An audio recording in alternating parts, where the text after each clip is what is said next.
and welcome to the Magnet for Love podcast. Does the idea of meeting the man of your dreams feel impossible to you? We are here to help you. This is your host, Lorna Poole, sharing the secrets of men, love, and relationships so you too can succeed in love. Haven't found the one yet? Looking for some answers? Head on over to www.lornapoole.com to find out more.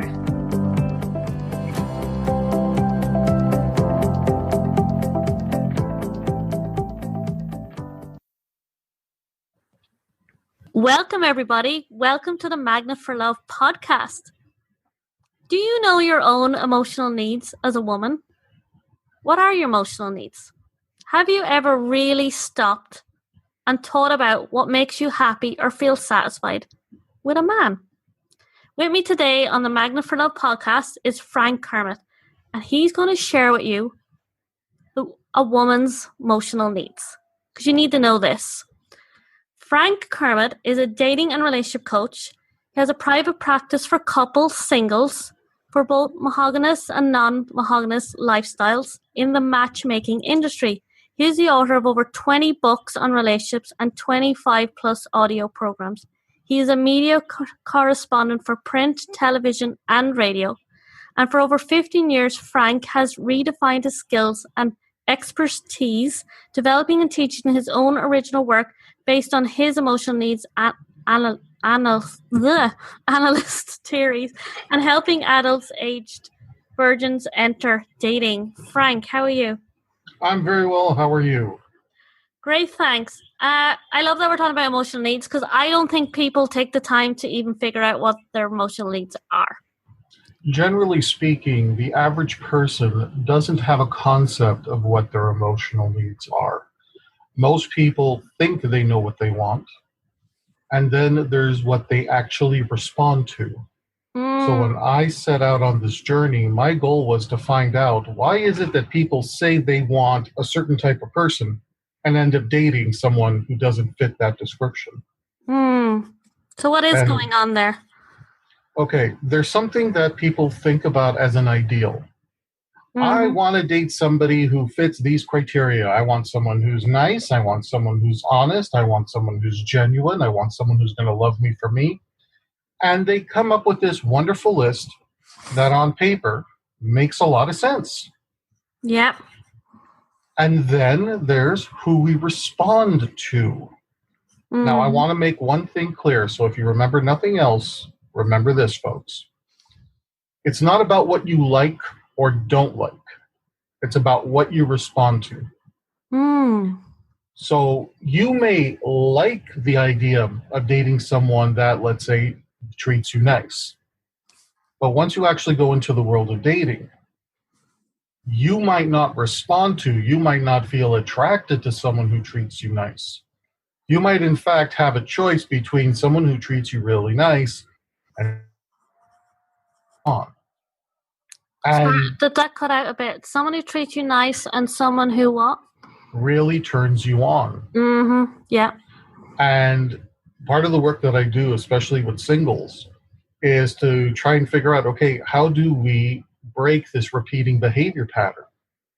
Because you're not going to change who you're attracted to until you go through the motions of actually dating somebody that treats you well.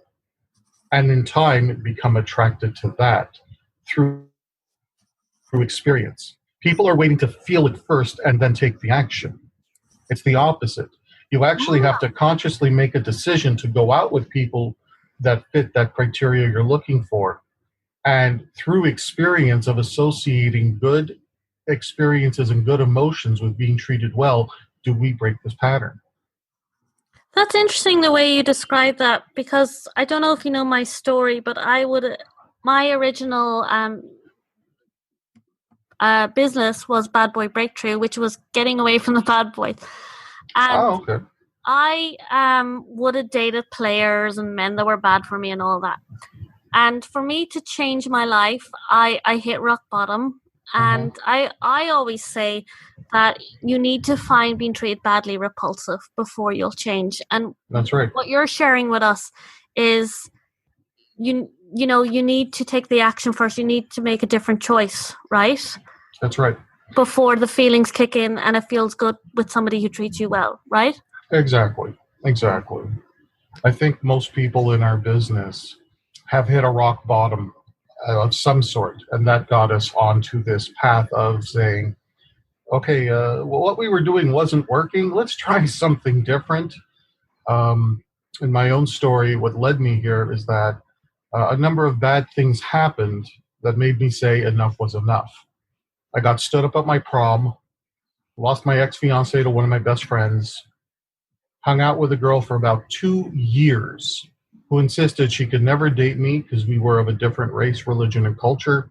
And she ended up marrying some guy who was just like me, not her race, not her religion, not even part of her culture. And when these things happened, I reached a point where I decided I can't go on like this.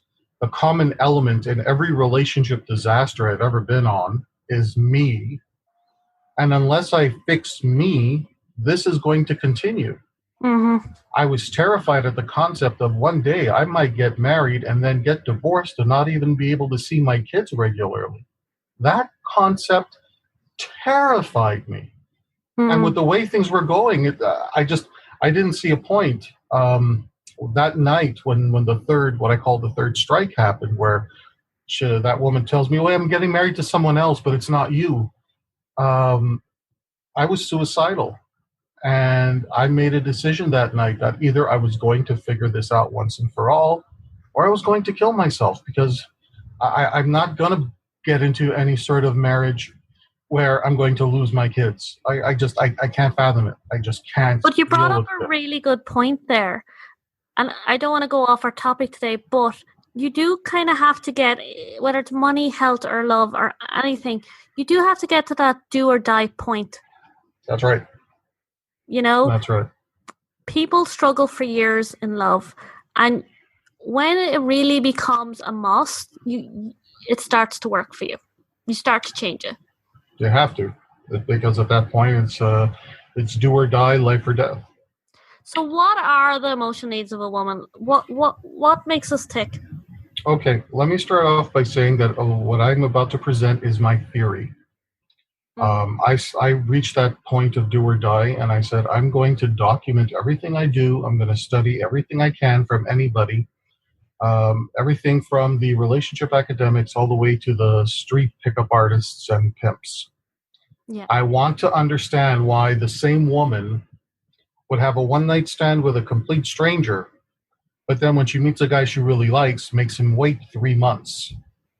That's true. Okay, and I wanted to understand. Sorry, go ahead. I didn't hear that. So what's going on there? Okay. It's all emotional needs. Mm-hmm. Each person, both men and women, have emotional needs. It's what we respond to.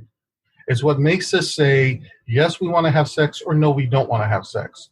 It makes us say, yes, I want to commit to this person, and no, I don't want to commit to that person. It's gotten to the point where with this theory, it's become predictable when a relationship will and will not work out. So I wanted to come up with some very unifying rules. So I'm going to start off with the major rule for women, okay? So ladies, if you want to learn about your emotional needs, here is the terminology that you can actually use when you communicate with a man. Here's the first rule. A woman can only play one of two roles in a man's life. She's either his mother or she's his lover. She cannot be both.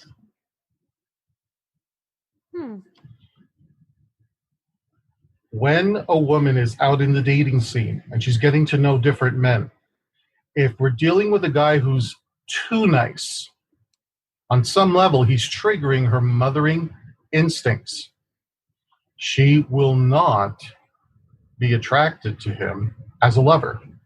Mm-hmm.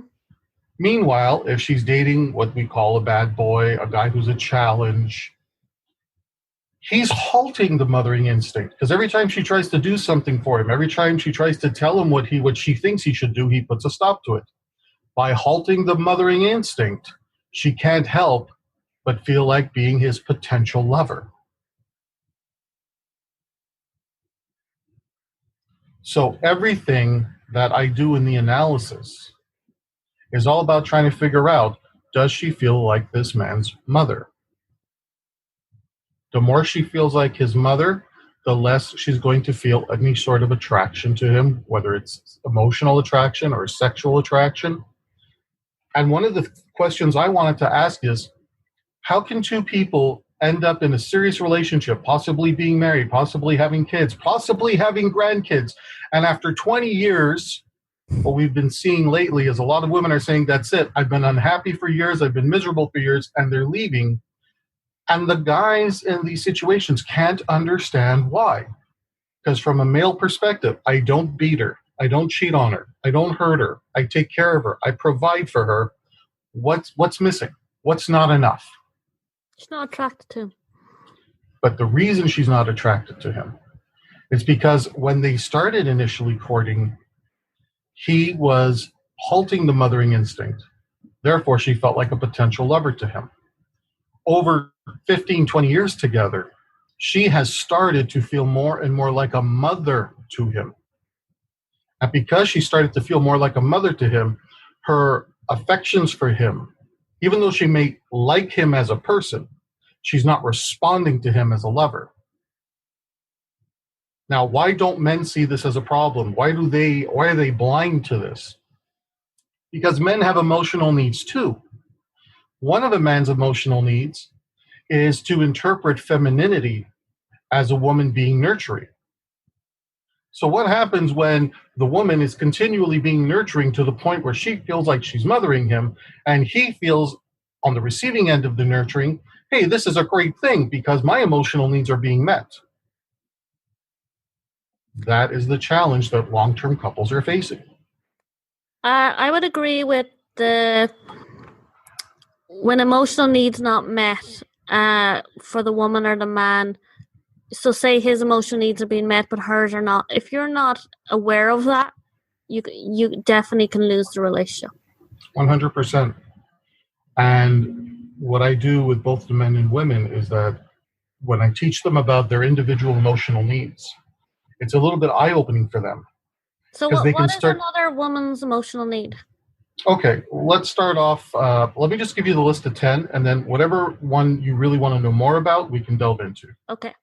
First emotional need of women, protection of her most valuable asset, her reputation. Depending on the culture a woman grows up in, her reputation could be very important to her. In some cultures, if her reputation gets severely violated, she could lose everything. Mm-hmm. Now, each woman, it's not like every emotional need is going to be important to every woman. Each woman is an individual.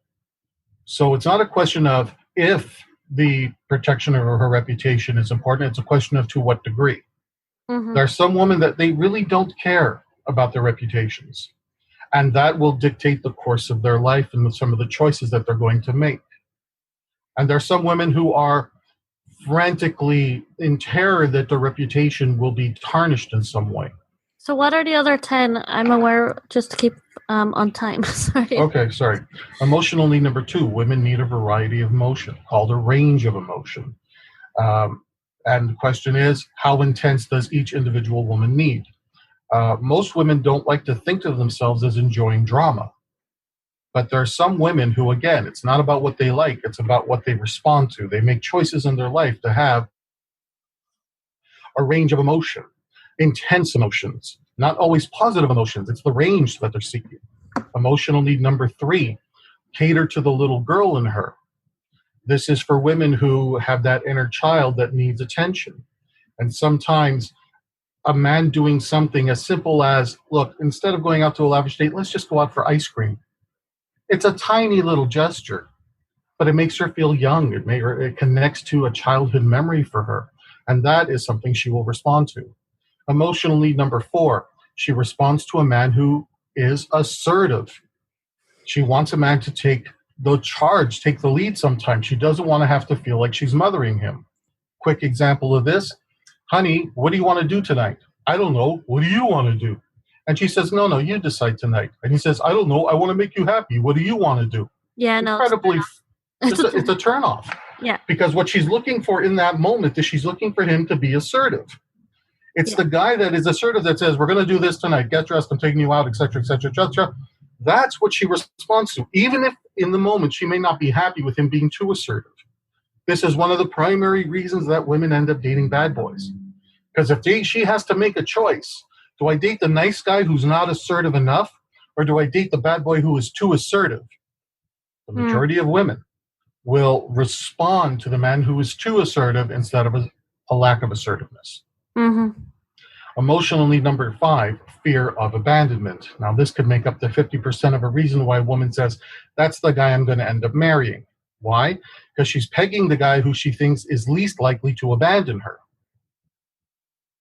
So if you're wondering, well, wait a minute, why is it that particular girl, dated jerks most of her life and then ends up with a nice guy? It's not because nice guys win in the end. It's because when she realized, I'm getting older, I don't want to end up constantly getting left or broken up with or cheated on. So her fear of abandonment is going to be very important to her at different points in her life. So the guy who demonstrates that he's not going to leave her is the guy who addresses fear of abandonment. This is why a woman needs to feel special and unique to the man that she's with. Because she correlates, the more unique I am to him, the less likely he is to leave me for someone else. Okay. Emotional need number 6, trust and honesty. Now, let's be clear. Trust and honesty is very vague. It covers a lot of ground. Let's get very specific. She wants to find a man who isn't afraid to upset her with honesty.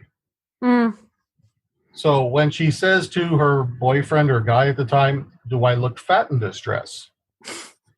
The guy who says, no, honey, you look great, you look great, you look great. If he's always presented himself as someone who's afraid to be honest with her, she can't put any faith in what he says. It's the guy who always answers honestly, even if it upsets her. When he says, honey, you look fine in that dress, she can believe him. And if it's the guy who says, you know what, honey, you really don't look good in that dress. I don't think it's flattering on you. Put on your blue dress. You look better in the blue dress. She can trust in that. By the way, here's another key reason why women choose bad boys over nice guys. Nice guys are afraid to upset a woman, so they're less likely to be honest. This is what turns women off from the nice guys. Yeah, we don't like people who are not honest. Right. A bad boy is going to be honest because he really doesn't care about how you feel. So even though well, the bad guy is a bad guy, why am I going to go out with him? It's because you're responding to the fact that he's going to be so honest with you to the point of upsetting you. Which leads to the drama. Which leads to the drama. And here's the thing. Very good point you just made. The guy who's so honest with her that he's not afraid of upsetting her is creating the drama that some women respond to as well. Yeah. They all interlink. All of these emotional needs do interlink. Emotional need number 7, protection and safety. She needs to know that she can be safe with him. She needs to know that if she has children with him, they'll be safe too. Now, protection and safety, is it a guy who is an accomplished athlete, a good fighter, someone who maybe has a job of a protector of some sort? Sure, all those things matter. It could also be a guy who, let's say he's not a physically dominant specimen, but he's thinking in terms of, here's a keychain with pepper spray in it. It could be a guy that understands security systems. It could be a guy who, for a simple thing, I'm going to walk on the outside of the curb because I'm the gentleman and I'm going to protect you from the car splashing dirty rainwater on your dress. He's thinking in terms of protection, and women respond to this. Emotional need number 8, can he handle her sexuality, whatever her sexuality is? Is she a virgin? Can he handle it? Is she very experienced? Can he handle it? Does she have a particular kink that she's into? Can he handle it? Does she have a very fluid sexual orientation? Can he handle it? Maybe she actually worked as a sex worker at some point in the industry. Can he handle it? This is not about fully accepting something because when we deal with sexual values, sometimes they're incompatible. But question is, can he handle it enough that he's going to say, look, whatever it is, I can handle it, I can accommodate it, I can take part in it, and I'm not going to hold it against you. So what women interpret this in let's say, pop culture as we don't want to be judged for it. It's more than just being judged for it. You can judge something and say, I don't accept it for me. It's not what I want in my life. But can you handle it? Can you handle that this is part of the package of being with her? And what are the last two? Emotionally, number 9, good genes. Women are looking for good genes. This is strictly biological. What kind of traits is he going to pass along to any potential children you have? Couple of ways that will demonstrate good genes. Are other women interested in him? Mm-hmm. So let's say you rejected a guy. You said, look, I really like you. You're a nice guy. You're cute and everything, but I'm really not into you. If she finds out that other women are into him, she can't help but respond and say, if those other women are into him, what am I missing out? What did I not see that these other women are seeing? That's why guys who tend to date a lot of women will always continue to date a lot of women.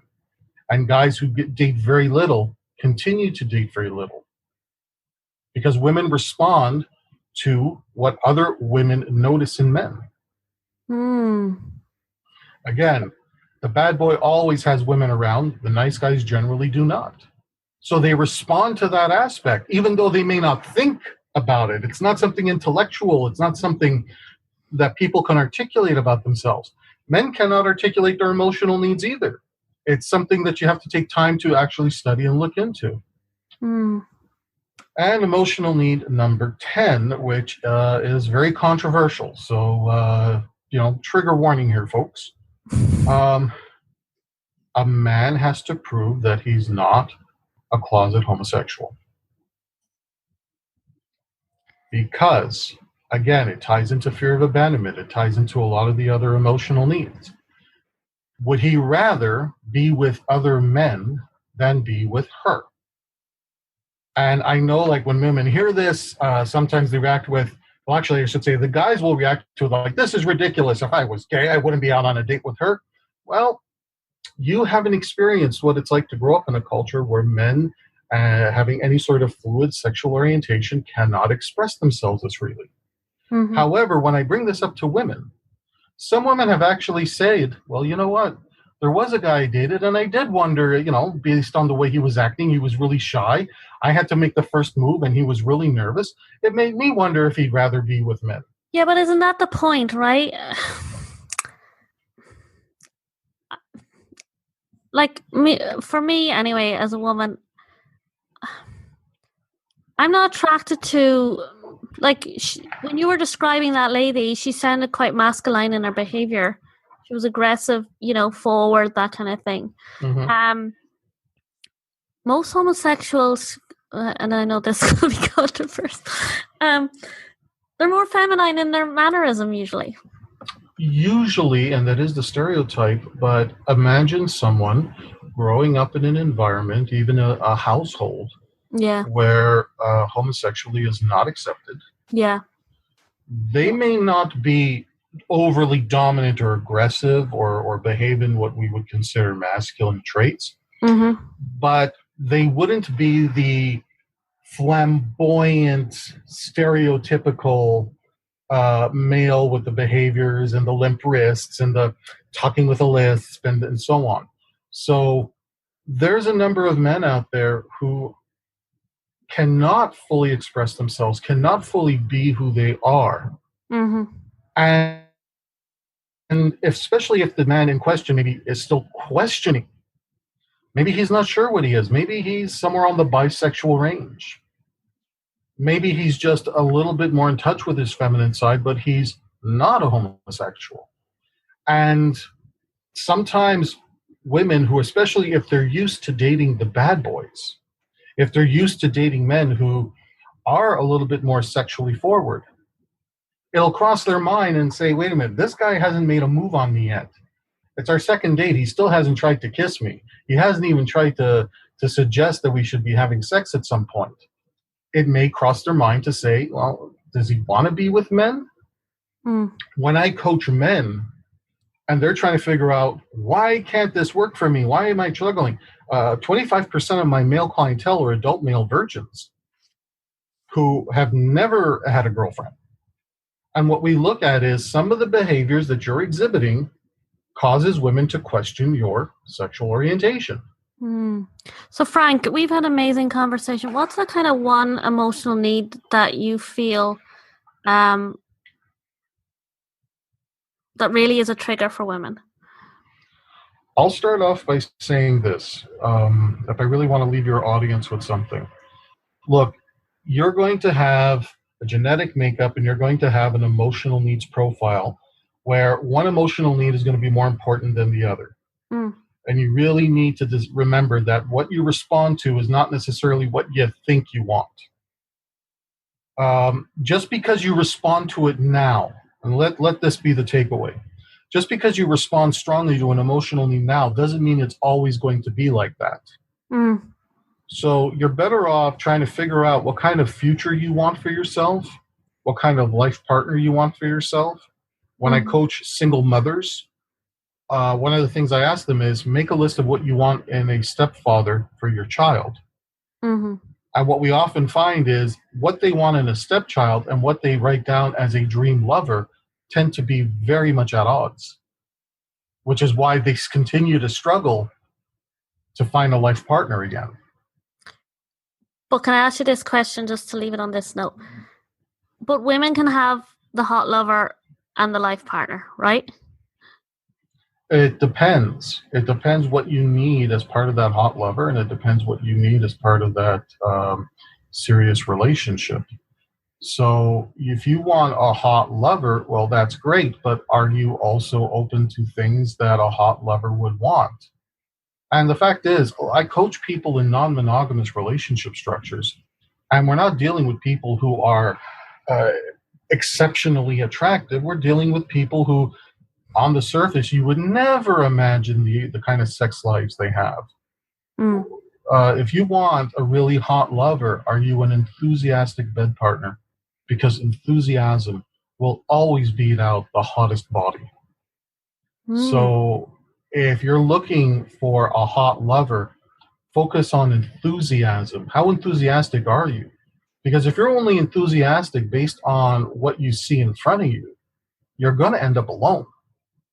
Because that person who's a great hot lover in that moment may not have the other characteristics that would make them a great life partner. But enthusiasm in the bedroom with a great life partner leads to a great hot sex life.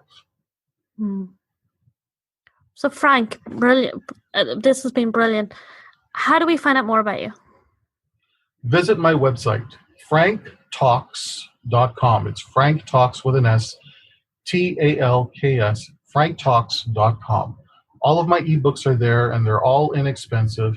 I have a number of audio programs. My blog is filled with about 500 different articles that you can read and peruse through.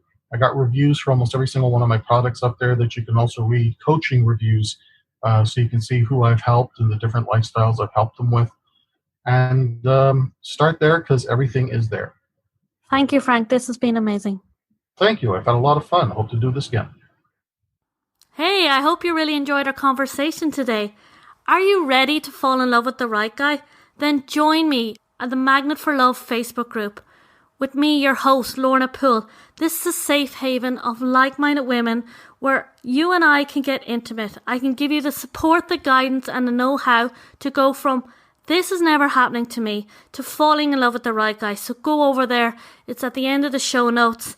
It's on the website. Join our Facebook group. And it is www.facebook.com/groups/Magnet for Love X. Remember to put that X in there. So Magnet for Love X. See you there. Can't wait to get to know you better and give you that support. It's a really fun and active group. So see you there. Thank you for joining me on the Magnet for Love podcast. Excited and feeling ready to meet the man of your dreams, but don't know where to start? Do you feel like you have no idea what you're doing to get it right this time? Ready to get some answers? Then head on over to www.lornapoole.com and let's get you living the life and love you've always dreamt of.